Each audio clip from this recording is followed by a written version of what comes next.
Between them, they have over 80 years of political campaigning experience. Tonight, Jim Sillars and George Galloway will go head-to-head on independence.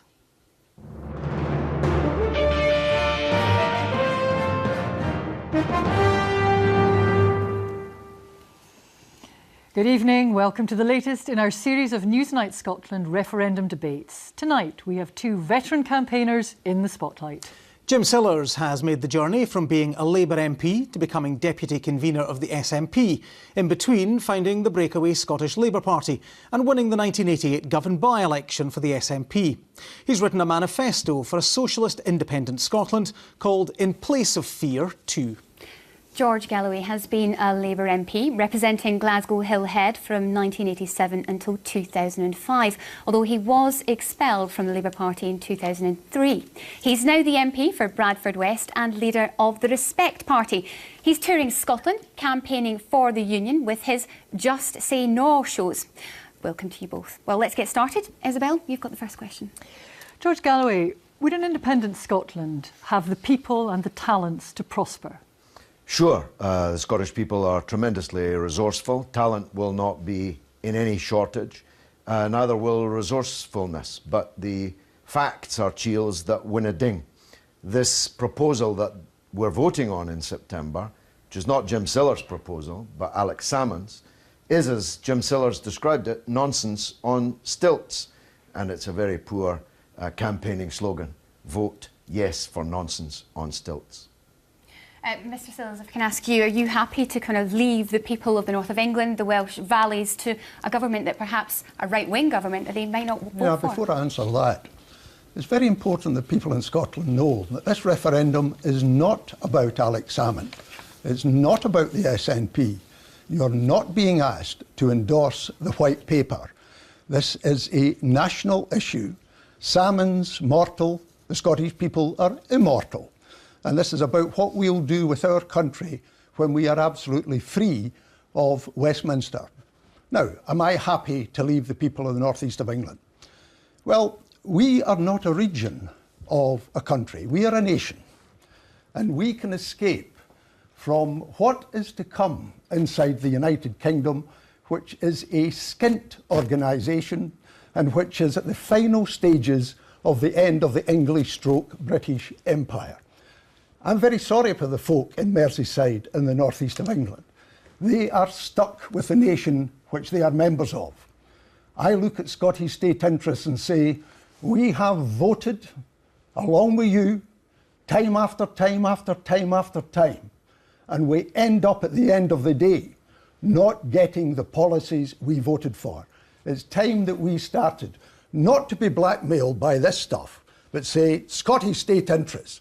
We must look at them, and if that's the case, we decide that we depart from a United Kingdom in terminal decline. But there are no Scottish state interests. This is the fundamental flaw at the heart of nationalism.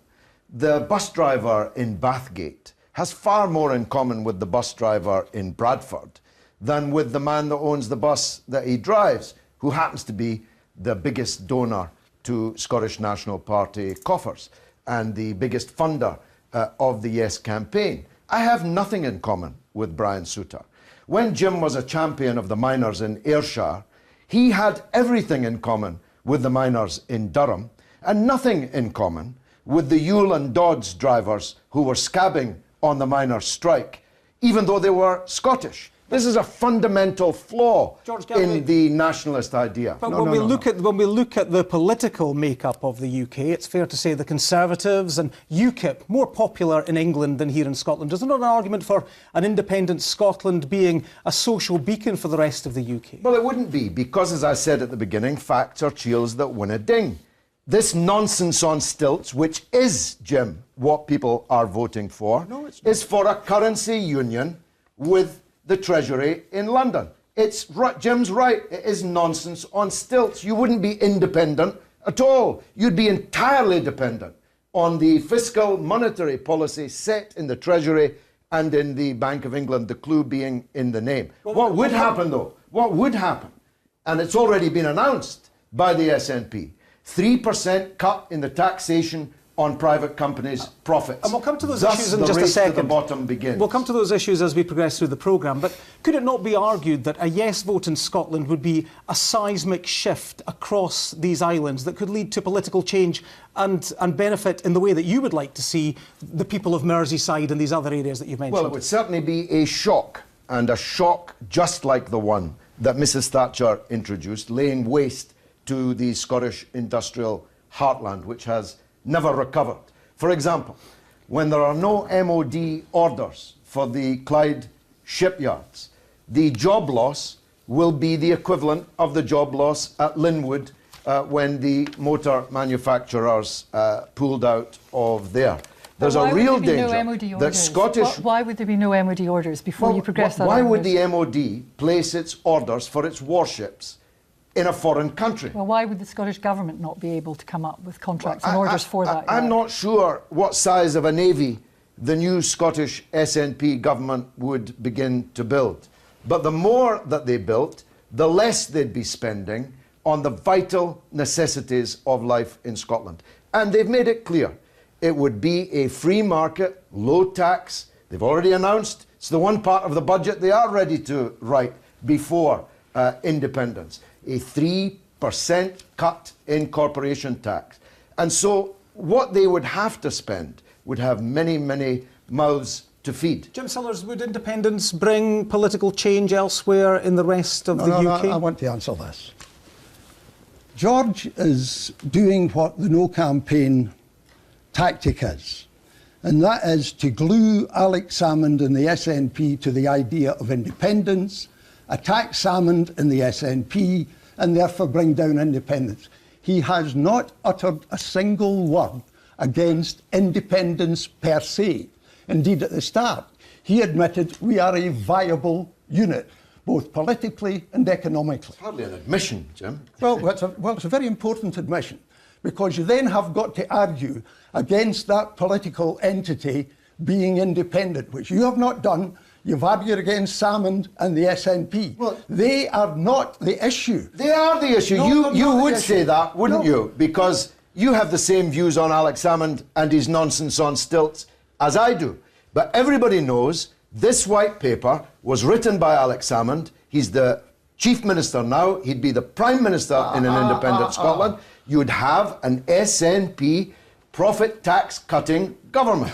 That's the reality. It's not Jim Sillars that will be running Scotland after independence. Neither would it be me. It would be Alex Salmond. And the reason you don't want to face up to that is because you know that in the Labour heartland that we both come from, people are deeply sceptical about Alex Salmond and the kind of politics that he represents. Well, let's give Jim Sillars a chance. Alex Salmond will not necessarily become the first Prime Minister of Scotland.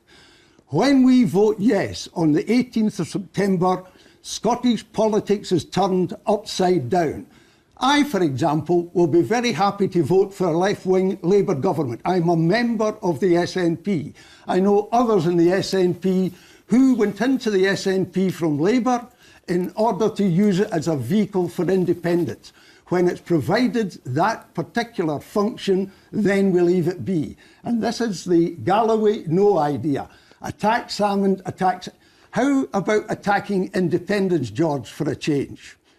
I do wonder, Mr Galloway, about your intervention in this country. Are they welcomed by the No campaign? Well, I have nothing to do with the official No campaign. They campaign with Tories. I hate Tories more with every beat of my heart. They campaign under a Union Jack. Union Jack has nothing to do with me. So I have my own campaign. Do you have a vote in this referendum? No, but I've got a voice. Yes, you do have a You voice. sought it out and brought me here. The So last I'm not sure time where this line of questioning Well, I just leads. wonder... Thousands of people have paid money to come and hear my arguments £12. against independence. Thousands of them. And you'll have a bigger audience tonight for Jim and me than you normally have. I promise you that. So people are interested in what we've got to say because we are both socialists and we are arguing about what the best way for the working people in this country is. Now, my view is that the working people are all. I care nothing for Scottish landowners, Scottish company owners, Scottish billionaires, nothing. I have nothing in common with them other than that I was born on the same piece of rock, which is of singularly less importance to me than what the relationship to wealth and power is. Okay, let's now then try and get into what Jim Sillars is proposing as what you've described in your book as sensible socialism. How do we get from the sort of economy we have at the moment, highly integrated, modern economy, flexible labour, a lot of capital investment is mobile. How do we move from where we are now to where you want to be? Well, in 2016, we as a people in Scotland have options. And one of the main options is to move away from the kind of failed economic model we have at the present time. And it's in manifest failure. And I've argued in that book for what I call resource management, where you look at the resources of the country and you build wealth upon those particular resources. Let me give you an example from the oil. Most debate about oil is about the oil revenues. I want to look at the black stuff itself. I want a Scottish National Oil Corporation, which actually owns part of the North Sea oil field on behalf of the Scottish people. Now, just think what you could do with a small portion of the black stuff. If we refined it at Grangemouth and then used it to lower the price of petrol, diesel and jet fuel supplied to aircraft coming into our airports, you have a tremendous stimulus to the transport industry, to our airports. Families have got more money in their pockets, and also you have a tremendous stimulus to the tourist industry. Would you nationalise anything else? I'm not talking about nationalising the whole of the North Sea. One of the problems we have in Scotland is that we are totally ignorant, most of us, of what the North Sea involves. There are 570 rigs out there. It's not a pond. It's a major oil field. The Scottish National Oil Corporation can be created without a great deal of trouble, which means that we have a window onto the oil industry that we were denied when the British National Oil Corporation was destroyed by Margaret Thatcher. Mr. Sillars, let me, just before we leave this, and if you don't mind being fairly brief, to pick up on a couple of points leading from this. You have also made comments about the decommissioning of rigs and how that should be compulsory, and our Scottish Government could direct that. And also the oil fund. Will there be an oil fund? Well, I'm opposed to an oil fund. I think that one of the principal problems facing an independent government of whichever political colour is the debt, the share of the debt that we would inherit. And I would use any oil money that becomes available for the reduction in the debt.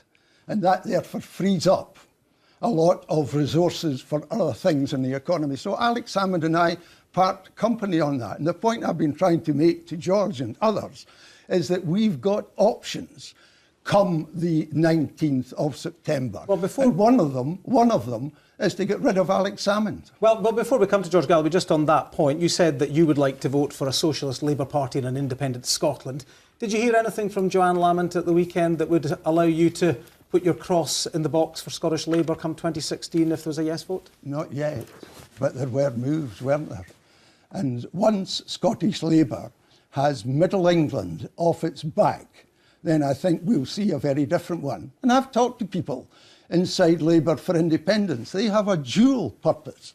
One's to get a yes vote, and the second is to change the Labour Party to a much more socialist one than they have had previously, particularly under the Blair years. And if we get that, I will be very happy to cast a Labour vote. Mr. Galloway, this vision of kind of sensible socialism, is it not something that you would like to see as a vision for Scotland? Every right-thinking person's in favour of sensible socialism. The task is how to get there. Jim and I together used to ridicule the Scottish National Party before the oil was discovered, when they seemed to imagine a kind of Brigadoon Scotland based on whisky and tourism and square sausage, if they had any sense. We used to ridicule it. Now we're being asked to support nationalism, now that the oil is running out. Jim has got all his eggs in the oil basket. But people in Scotland might be ignorant, Jim, about the intricacies of the Scottish oil business, but there's one thing they're not ignorant of, and that is that the oil is running out.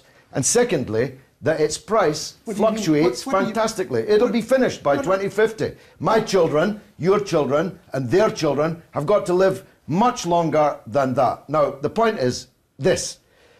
Jim and I have both known an oil price as low as $12 a barrel. And we've known it as high as $150 a barrel. 156, I think, is the highest that I have in my mind.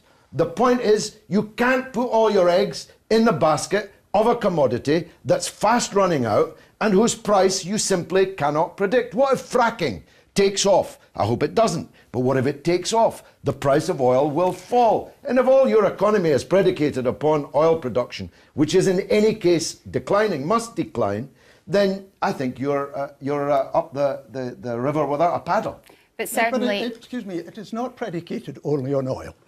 If Scotland becomes independent in 2016, our balance of trade becomes huge, unlike the United Kingdom, which has got a balance of deficit, trade deficit, and has had it for years and years and years. We become an entirely different country. We can use part of the oil to stimulate the other parts of the economy. But the Centre for Public Policy in the region said today that actually the deficit in independent Scotland is going to be lower because of falling oil revenues. Sorry, if you just let me finish and then I'll answer your question. If, in fact, we have a better balance between manufacturing and services in Scotland than south of the border. Now, what's your question? Well, the Centre for Public Policy in the region said the deficit would remain high in independent Scotland as a result. Oh, I've read that, yes. Of falling oil revenues. One of the things I find interesting about these think tanks is that the tank they think in is a very, very shallow one indeed. They argue in that paper that the United Kingdom will be in $5 billion deficit. They believe in fairies if that's the case. Do you know what the United Kingdom debt is going to be in 2017? £1.55 trillion. With the debt payment having to be around about 78 billion. That's predicated on the present recovery, so-called. The present recovery is built on sand. It's built on the same basis as the crises we're just coming out of. More government debt and more private debt. Do you know what the private debt is? You know what the individual private debt is in the UK at the moment? It's £1.4 trillion. But you talked about a reformed economy in Scotland. Just to go back to Isabel's initial question, how do we get to that point? How long does it take before, if the oil is a dwindling resource, before we get to this reformed, buoyant economy? Hang on, let's just get something to the misuse of words. It's running out, says he. You talk about dwindling. We're talking about 21 billion barrels of oil. And if it runs out in 2015, we've got from 2016 to 2015 to do something with it we've been prevented from doing since the day and hour the first drop came ashore. But last year it fell to £5 billion, much lower than the Scottish Government's estimates.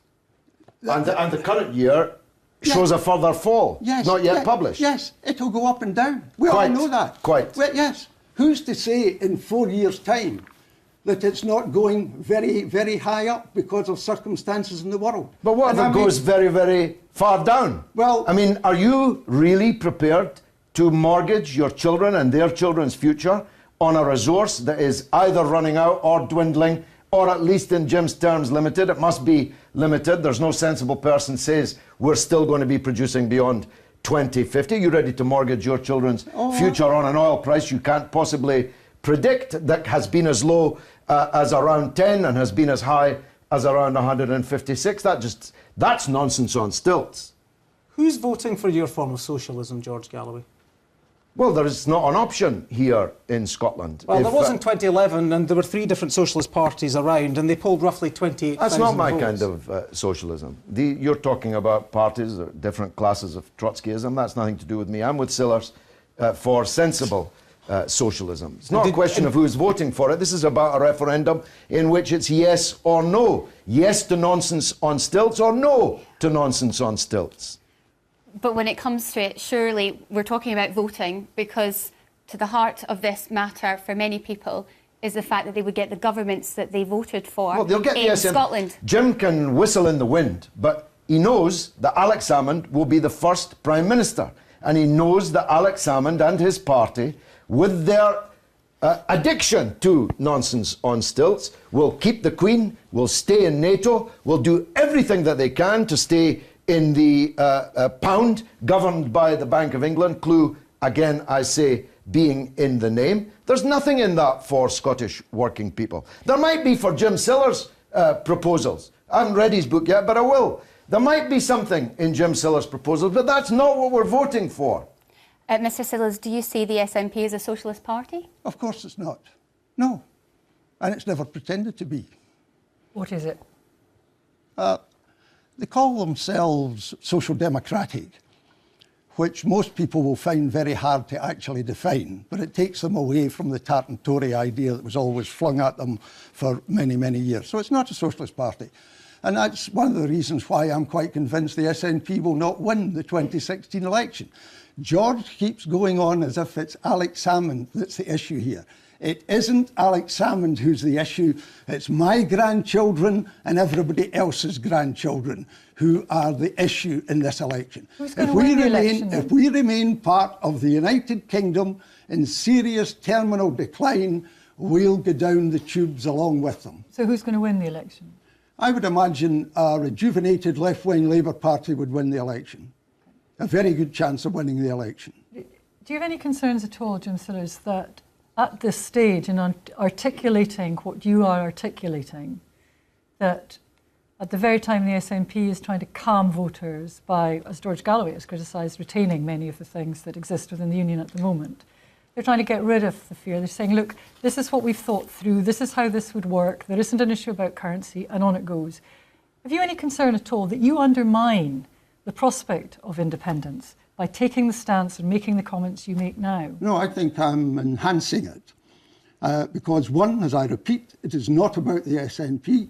It is certainly not about the semi-manifesto in the white paper. It's about something the Scottish working class can rally to and get when they become the majority in 2016. But do the Scottish middle class have the stomach for what you're proposing? Isabel, this is very interesting. Because a big chunk of what we call the Scottish middle class are like my children, who come from working class homes and themselves have working class values. And I haven't found any difficulty in talking to that section of the middle class about the need to raise the living standards and the prospects of what we call the working class. Are they willing to pay more for it? It's interesting, you seem to suggest that there are different values in Scotland, and others have made the same suggestion during this campaign. Yet when we look at opinion polls, for instance, the benefits cap that's being proposed by Westminster, popular with over 70% of people in Scotland. Maybe the values aren't so different. No, I think they are different, but it's one of the great regrets in my life that we have fallen for the Tory idea that there are the deserving poor and the undeserving poor. And if any of those folk are listening and watching tonight, I've got to say to them, it's about time you rate your conscience. The people responsible for the economic and political and social situation we are in today are not the people on benefits. It was the bankers who did it. So get your perspective right and get your priorities right and rediscover your values. Well, I agree with that, but it just goes to show that the idea that an independent Scotland would be some kind of cold water Cuba is perfect nonsense. The reality is there are 416,000 explicitly conservative voters in Scotland. There are many people who vote SNP in the rural and Highland heartlands who are essentially Scottish Tories.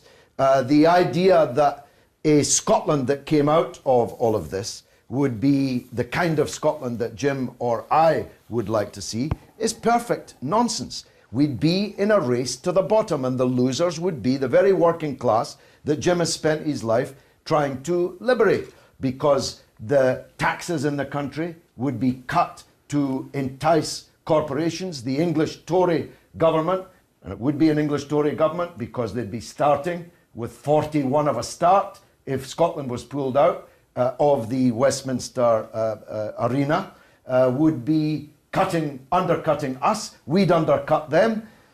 standards, regulation, taxation, public expenditure would all fall, not rise. Therefore, the standard of life of working people and the poor in Scotland would fall and not rise. How can you guarantee, Jim Sillars, that that isn't the case? George is actually in two, his mind is in two prisons.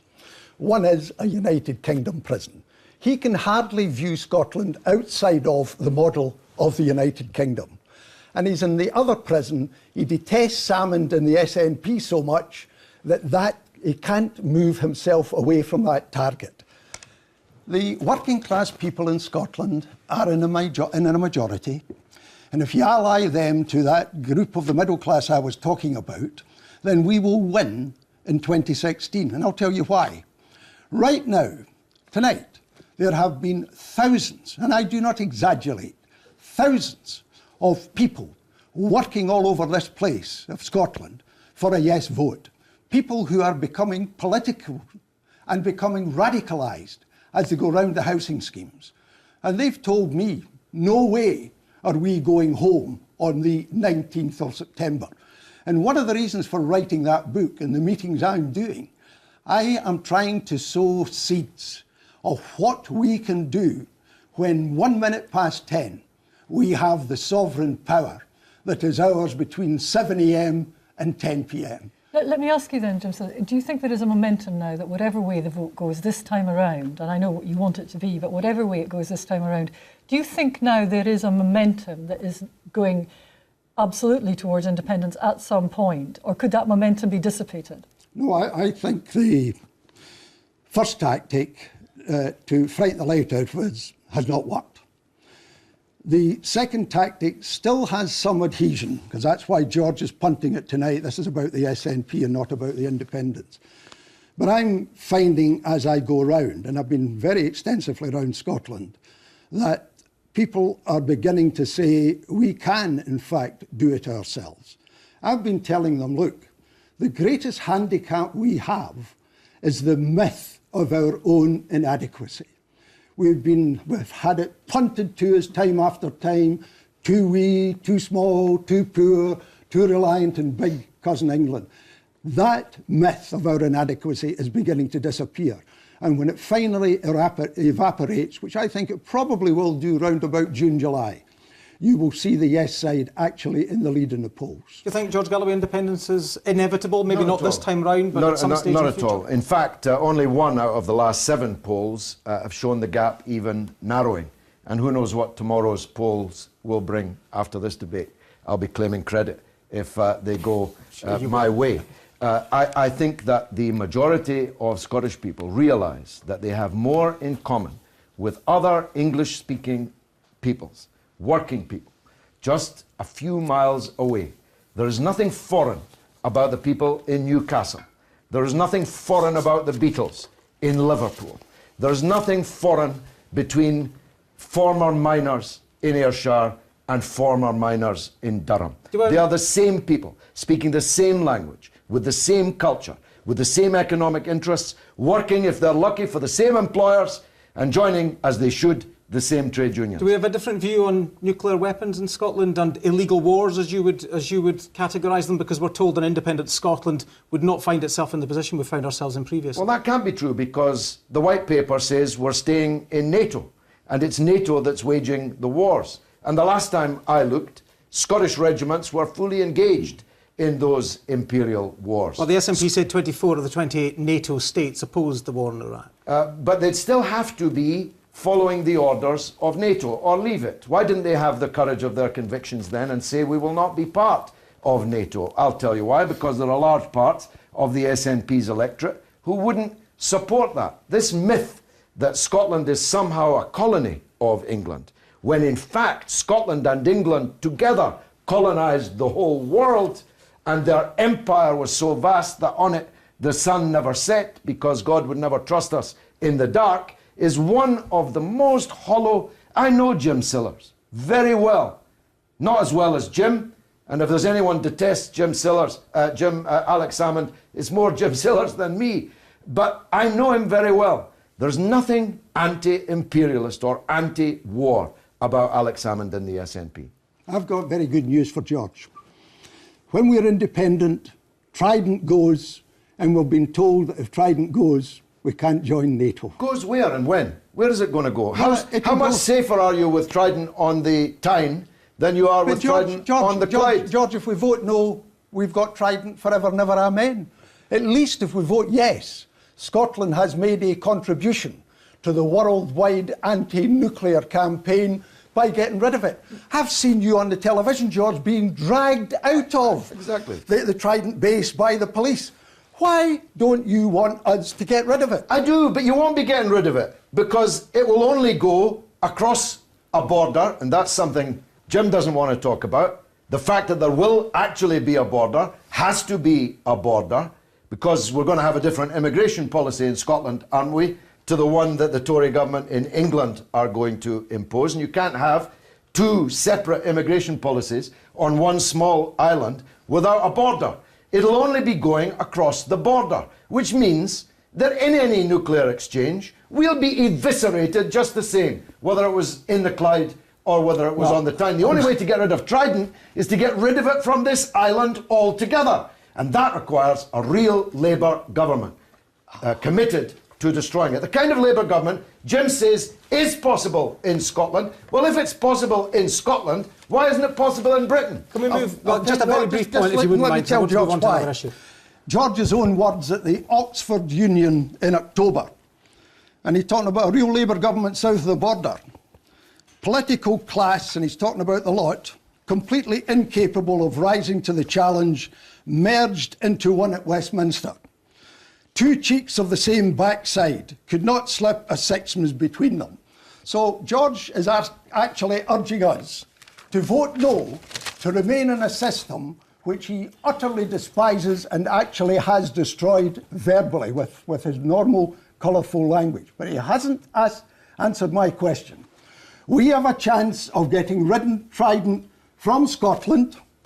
If there's nowhere to put it in England, then it's finished. You tell me where it is that you would put it in England. You're an English MP if we take it out of Scotland. I'm Scottish. Now, you're an English MP, George. You're responsible for England. Are we really reduced to that? I'm now an English MP. Well, yeah. I'm a Scottish man. English MP. I would have still been a Glasgow MP if Tony Blair hadn't expelled me over the Iraq War and then abolished my constituency. Let's So go please, over history, gentlemen, if you don't mind. Can we look to the future? Please. Can I just I never change? thought that Jim Sillars would reduce to a kind of back of the hand, you're an English MP. So you represent an English constituency. Goodness. You may be a Scot, but you're an English MP. This is where nationalism ends up. Let's move on. Somebody's an English Let's move on to MP. another contentious area, because there are many. Jim Sillars, you don't want a currency union with the rest of the UK. Right. Did George Osborne's statement where he said no vindicate your position? That's from the English point of view. And I was always brought up, by the way, as a trade union official, always to look at the other end of the telescope to see why. And I anticipated, it was absolutely obvious it was going to be anticipated. And the worry I have, let's assume, and by the way, can I put on the record that I do not detest Alex Salmond at all. My feelings for Alex Salmond don't run anywhere near that level. But let's come back to the currency. On a scale of 1 to 10, how much do you dislike him? Let's stick with the currency, Zero. if you don't mind. 0, George. I don't think he would agree. No, who, Alec? Alec and I can chat away about the golf, no bother, George. Let's stick with the currency. currency. Anyway, let's get back to the currency. Let's assume Alec's right. And there are technical reasons why he could be right. Because the Westminster balance of payments would be severely damaged by Scottish independence. And we go down there and say, have you changed your mind? And Osborne or whoever it is says, yeah, we have. We've had a second thoughts. We've changed our mind. Here are our terms. Scotland not having an alternative would be in a very difficult position to reject the terms then offered. So I think we would be in a very weak negotiating position. My argument is that we have a separate Scottish currency on a one-to-one basis with sterling. And if I can point out, I've got a £5 note here, which is the Royal Bank of Scotland. We actually already operate on a one-to-one basis with separate Scottish currency. But if what you're talking about is sterlingisation, you're going to have massive reserves to sustain that. But that's where I come, what I mentioned earlier, Isabel. when we become independent, all of our exports, and that's the oil and the whisky and the salmon and the food and the manufacturing and all the rest, become a Scottish export. And nobody disputes this, our trade balance will be huge. And when you export more than you import, you bring in foreign currency reserves. So we would have a huge amount of foreign currency reserves underpinning that Scottish currency. Assuming the oil price held up. Even George, even if you keep talking about a surplus, Jim, but that's based on your supposition that the oil price will remain high. I'm saying to you, you have to budget on the perfect possibility that the oil price will fall, in which case your reserves will fall. It's all sounding a bit of a pig in a poke to me. Well, Mr. Galloway, if we can stick on the currency union, if we can just stick on the currency union for just a second, Mr. Galloway. It could fall. Sorry. If we can stick on the currency union for just a second, you as an MP, English or not, if there is a yes vote, would you help campaign for a currency union? No. It would not be in the interests of my constituents in Bradford to have a currency union with a separate foreign country, as it would then become. So no, I wouldn't. And it's nonsense on stilts, sorry to stress the point, as described by a certain Jim Sillars, to imagine that this currency union could possibly be achieved. Nobody in a divorce allows the wife or husband that walked out on them to continue to use their joint credit card. Just nonsense on stilts. We don't need a currency union. That's the point I'm making. It is perfectly possible to run a Scottish currency on the basis of our huge trade surplus on a one-to-one basis with sterling south of the border. No problem. We already do it on a day-to-day basis. How did that Royal Bank of Scotland do, by the way? I've been out of Scotland nearly 10 years. How did it do, that Royal Bank of Scotland? Is it doing fine? I don't know, George. You're the person in charge of these matters. I mean, you know as well as I do that the Royal Bank. And what if there's another banking crash? There you are now, George. What if there's another banking crisis? Well, of course, if you do read my book, you'll discover that the regulation will be better.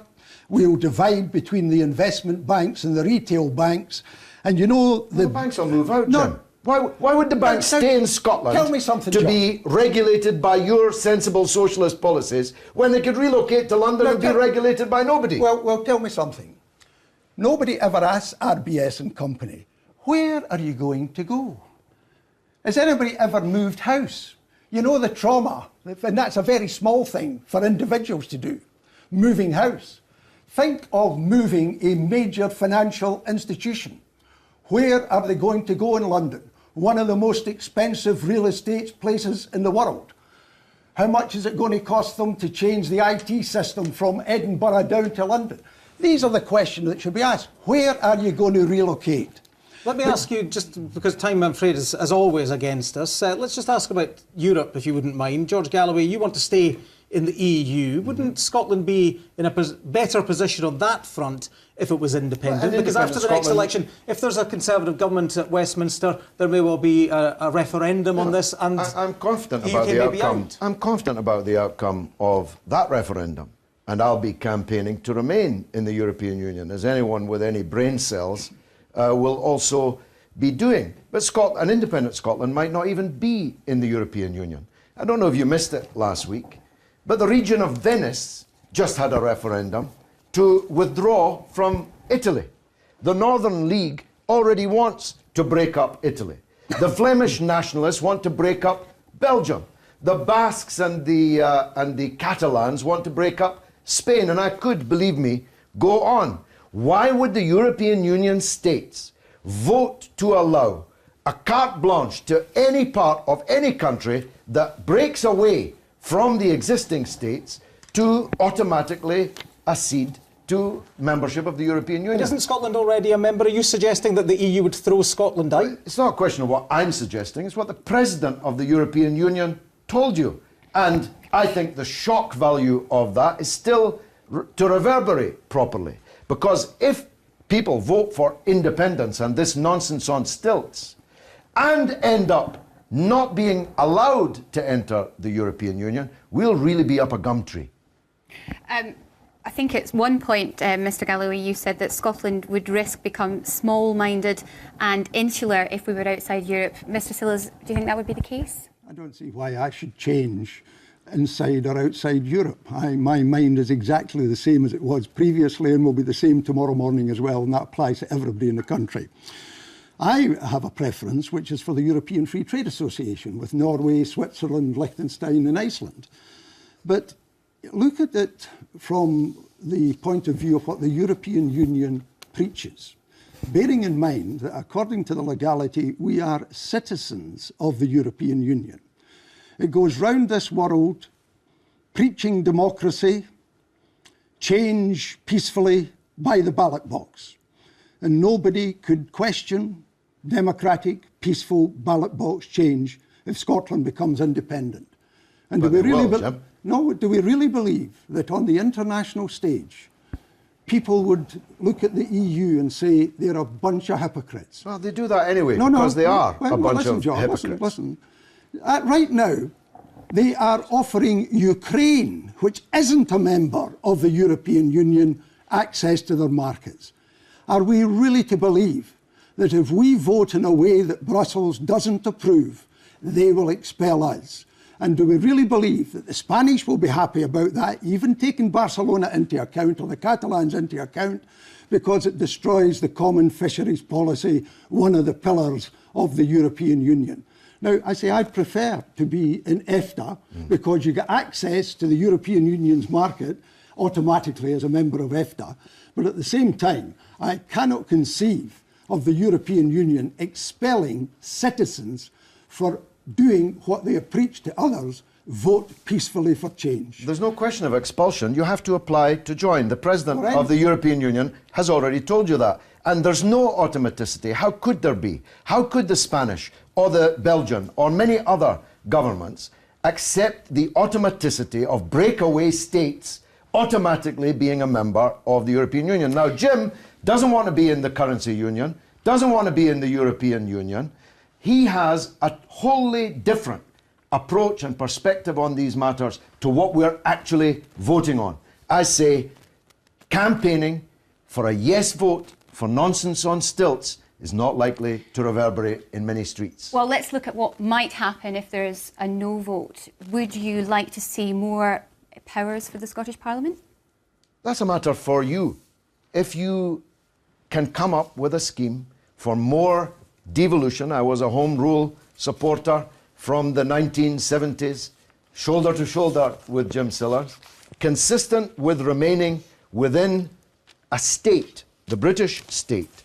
I'm for as much devolution as we can muster. Well, that campaign was about a democratic deficit, as you saw it in the early 90s, Scotland United, etc. Has that deficit been dealt with? I think so, largely. Scotland has a parliament. It can protect itself against the vicissitudes of Tory governments to an extent. But the only absolute protection is not to have the Tory governments at all, either next door to you as a different state or within your own state. And the most telling thing from tonight's debate for me is Jim's belief, which I share, that the Labour Party can be won back to real Labour. He thinks it can happen, will happen in Scotland, sufficient that they'll win in 2016. I say that's what we need to fight for across the country as a Jim whole. said we are almost out of time, but just if there is a no vote, which new powers will come to Scotland? Very little. The mistake George made when he replied was that that's for you to decide. It isn't. Devolution, as Enoch Powell said, is power retained at Westminster. And it's Westminster which will decide whether we get any more powers or not. And the maximum they're talking about at the moment is 40% control of the budget, which also means somebody else down there controls 60% of the budget.